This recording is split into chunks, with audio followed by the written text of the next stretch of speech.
بسم اللہ الرحمن الرحیم اتقوا فراست المؤمن فإنه ينظر بنور اللہ۔ مومن کی فراست سے ڈرو کیونکہ وہ اللہ کے نور سے دیکھتا ہے۔ بات یہ ہے کہ جب کوئی شخص اپنے رب کا ہو گیا تو رب اس کا ہو گیا،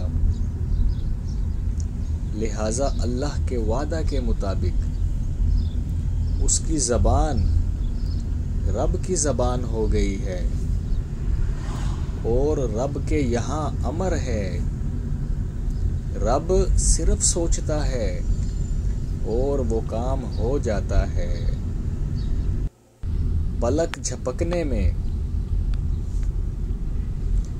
حضرت سلیمان علیہ السلام کے دربار میں پلک جھپکنے میں تخت لانے والا شخص رب کا ہو گیا تھا اور رب اس کا ہو گیا تھا،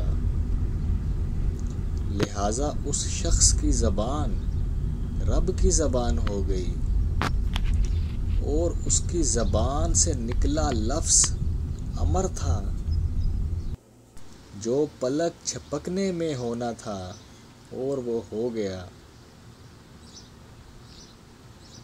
کہ رب نے اس شخص کو علم الاسماء عطا فرمایا تھا، جسے عام لفظوں میں اسم اعظم کہتے ہیں۔ اس شخص نے اسم اعظم استعمال کیا اور وہ شخص آصف ابن برخیہ اس کا نام تھا اور وہ مومن اللہ کا ولی تھا، اور پلک جھپکنے سے پہلے اس نے تخت کو حاضر کر کے سلیمان علیہ السلام کے قدموں میں رکھ دیا۔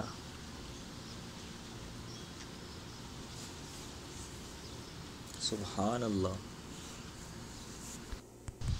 تقوی کی بنیاد پر انسانوں کو پرکھا جاتا ہے۔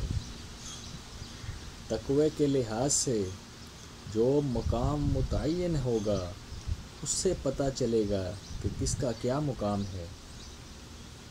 کوئی ولی کسی پیغمبر کے تقوی کے مقام تک کبھی نہیں پہنچ پائے گا، اس لیے اس شخص کو پیغمبر سے اعلیٰ قرار نہیں دیا جا سکتا۔